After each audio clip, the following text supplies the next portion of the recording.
When Mexican cartels target someone, there are usually no survivors, but sometimes they choose the wrong target. Today, we present 5 cases in which the cartels thought they had an easy prey and instead were killed, arrested, or humiliated by the wrong Americans. They weren't elite soldiers or undercover agents.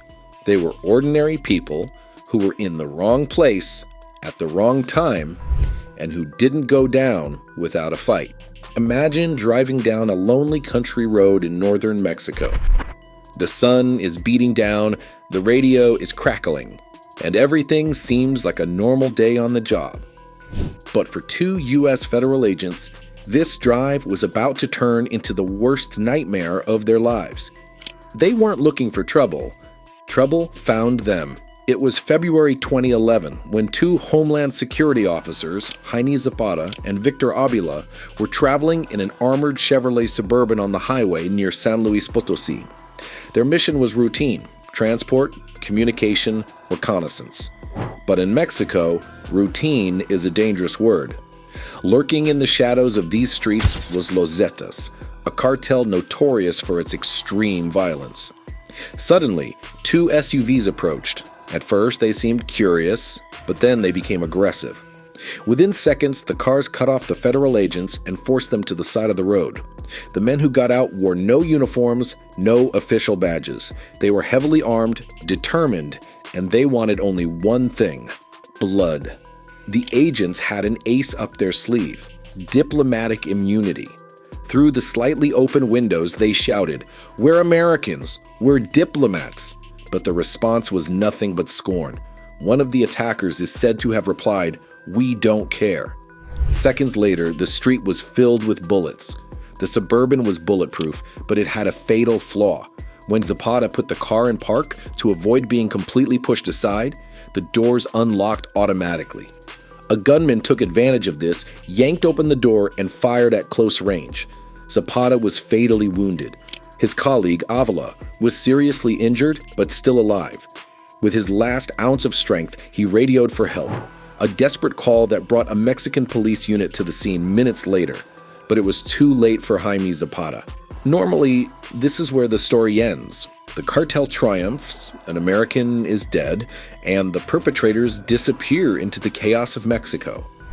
But this time, the gunman had picked the wrong Americans. Zapata was not a nameless victim. He was a U.S. federal agent, and that meant Washington had to respond. Within hours, the phones were ringing off the hook between Mexico City and the White House. And while the Zetas believed they had won a victory, they had in fact started a war they could not win. Just days after the assassination, special forces from the Marines and federal police rolled through San Luis Potosí. Houses were stormed and dozens of suspects arrested. The American side demanded results, and it got them. Several Zeta members were arrested within a very short time, and the weapon that killed Zapata was even traced back to the U.S., part of a notorious smuggling operation. The message was unmistakable: you got the wrong guy. Instead of spreading fear, the Zetas had triggered an international catastrophe. Years later, cartel bosses still fear this incident because it proved that a single murder could bring the full power of the U.S. down on them. And so, the death of Jaime Zapata became a deadly lesson for the cartels. If you target the wrong Americans, the bullets will bounce back, not made of steel, but of politics, military, and retribution. Sometimes mistakes happen that are too big even for a cartel to cover up. Mistakes that attract so much attention that even one of the most brutal organizations in the world do something no one would have expected: apologize. March 2023. 4 U.S. citizens from South Carolina get into a white minivan with North Carolina license plates. Their destination, Matamoros, a city on the border with Texas in the Mexican state of Tamaulipas. Their motive is unremarkable: a medical trip. One of them, Latavia Tay McGee, wanted to have a cheap procedure done, and 3 friends accompanied her. But the city they were driving to was no ordinary border town. Matamoros was and still is a battlefield. Two rival wings of the Gulf Cartel fight each other here, in the middle of the street with machine guns and pickup trucks full of gunmen. Just minutes after crossing the border, their trip turned into a nightmare. Their van was rammed and shots rang out. Armed men dragged the Americans in front of cell phone cameras onto the back of a pickup truck as if they were prey, in broad daylight, in the middle of downtown Matamoros. The images spread immediately, going viral in the US, Mexico, and around the world. But the perpetrators apparently did not know was that they had not kidnapped just anyone. They had abducted Americans.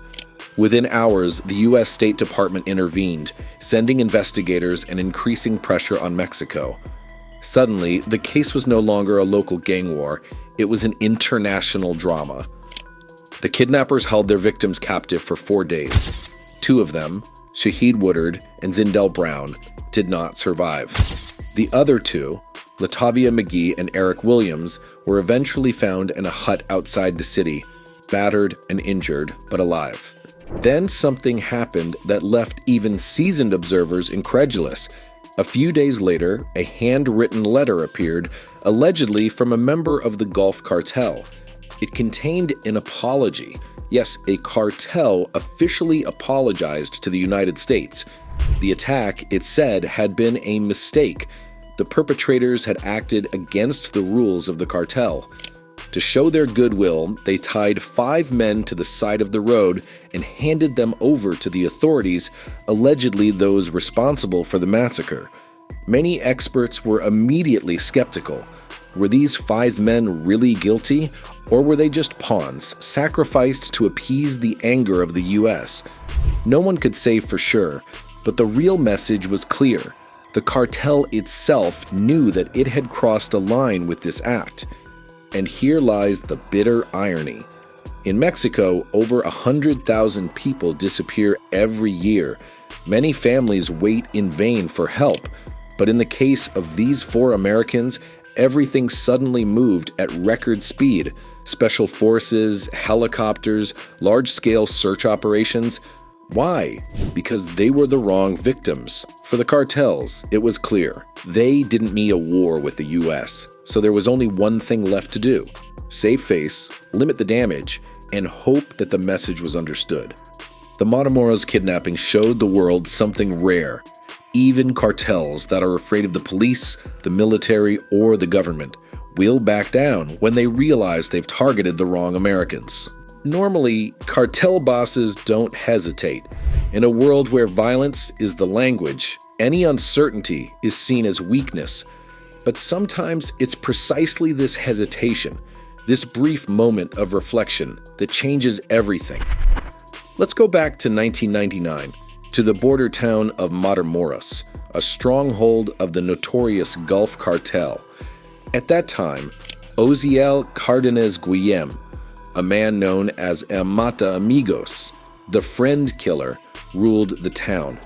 He didn't earn this nickname by chance, but through his cold-blooded brutality. Cardenas had recruited ex-soldiers, who later became the feared Los Zetas. Everyone in the region knew that anyone who got in his way would die. But that afternoon, something different happened. 2 U.S. federal agents, a DEA agent and an FBI agent, were in Mexico gathering information about cartel activities. They were driving through Matamoros with an informant when several vehicles suddenly surrounded them. Within seconds, they were confronted by heavily armed men, AK-47s, assault rifles, bulletproof vests, and at the forefront, Oziel Cardenas himself. The agents were unarmed. They could neither flee nor shoot back. What had started as a routine operation had turned into a death trap. Everything pointed to the men dying at that moment. Cardenas ordered them to get out of the car. One of his soldiers was already pointing his weapon at an agent's head. But then something unexpected happened. Instead of panicking and begging for mercy, the agents played their last card. They reminded Cardenas what would happen if he pulled the trigger. If you kill us, the U.S. government will never stop hunting you. They cited the example of Enrique Kiki Camarena, the DEA agent who had been tortured and murdered by a cartel in 1985. At the time, the retaliation had put an entire generation of drug lords behind bars. For a brief moment, there was silence. Cardenas looked at the men and hesitated. He knew they were right. The double murder of U.S. agents would trigger an international catastrophe. Maybe he would be a hero in his cartel for a day, but after that, he would be the most wanted man in the Western Hemisphere. So he did something no one expected. He let the men go. The agents survived, but Cardenas would pay dearly for his hesitation. The U.S. government did not simply accept what had happened. On the contrary, from that day on, he became one of Mexico's most wanted men. Every resource, every agreement, every cooperation between the U.S. and Mexico was geared toward capturing him. In 2003, the moment had come. After a firefight with the Mexican military, Cardenas was arrested. He was later extradited to the U.S., where he was sentenced to 25 years in prison in 2010. A moment of hesitation sealed his fate. He believed he was saving his life by sparing 2 Americans, but in reality, it was the beginning of the end. The lesson?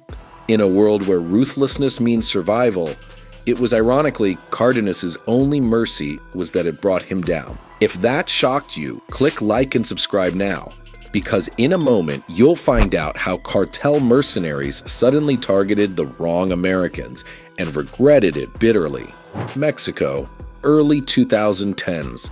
In the north of the country, where desert roads seem endless and every pickup truck could potentially be full of gunmen, a team of American security consultants came under fire. These men were not tourists, nor were they agents in the traditional sense. They were former U.S. soldiers who, after serving in Iraq and Afghanistan, had taken on private security assignments in Mexico. Their job? To protect American business people and oil facilities in the border region. On a hot afternoon, a convoy of 2 SUVs was driving along a country road near Reynosa. Inside were several U.S. contractors, equipped with bulletproof vests, communication devices, and, above all, the experience to remain calm under fire. They knew that the Gulf Cartel monitored almost every movement in this region.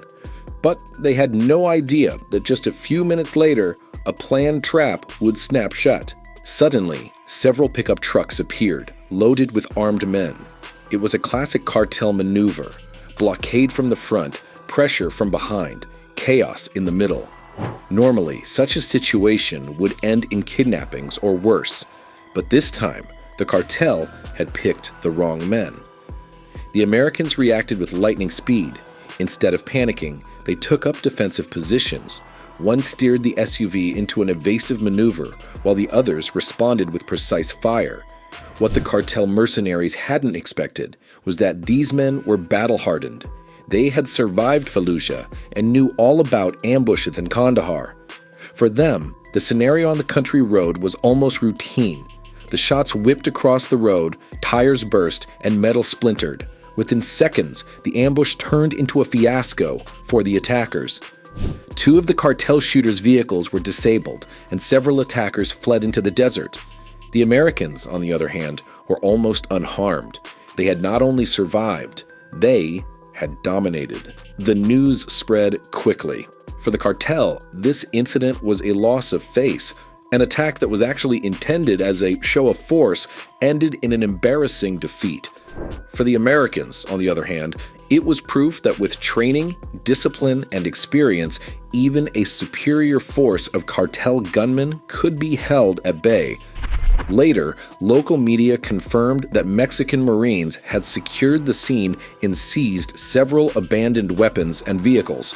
But the most important thing was the message that remained. Not everyone targeted by a cartel is a defenseless victim. Sometimes, and this is what makes these stories so explosive, the cartels target men who have learned not to run away, but to fight back. And for the attackers, That's a lesson they will never forget. Sometimes a single shot is enough to unleash hell. December 1989, Panama City. A U.S. Marine lieutenant named Robert Paz is sitting in a car with colleagues when they accidentally stray close to the headquarters of dictator Manuel Noriega. Soldiers are controlling the streets. Nervous and tense, the situation between the U.S. and Noriega has long been on a knife's edge. The Marines just want to get back to base. But then the decisive moment arrives. A gun is pointed at their vehicle and a shot rings out. Paz is hit. He dies within minutes, a young American far from home. Normally, such deaths would be a tragic side note in the turmoil of Latin America, but Paz was not just anyone. He was a U.S. Marine, and his death triggered a chain reaction. A few days later, President George H.W. Bush declared, "Enough is enough." On December 20, 1989, Operation Just Cause began. Over 26,000 U.S. soldiers marched into Panama, supported by state-of-the-art combat helicopters and special forces. Within a few days, they overthrew Noriega's regime, dismantled his power structures, and arrested him. For the world, it was clear. The murder of an American had not only brought down a dictator, but also shown that Washington was prepared to respond with full force in an emergency. The lesson for the cartels was brutally clear. Killing a U.S. agent, a Marine, or even a seemingly insignificant American can mean the difference between a local victory and a war you don't survive. These 5 stories show one thing. Cartels rule through fear, but sometimes they pick the wrong target, and then the balance of power shifts. Whether federal agents, tourists, or soldiers, each of these cases proves that even the most brutal syndicates are not untouchable. If you want to delve even deeper into the darkest chapters of cartel history, check out our playlist now. There are more stories waiting to shock you even more.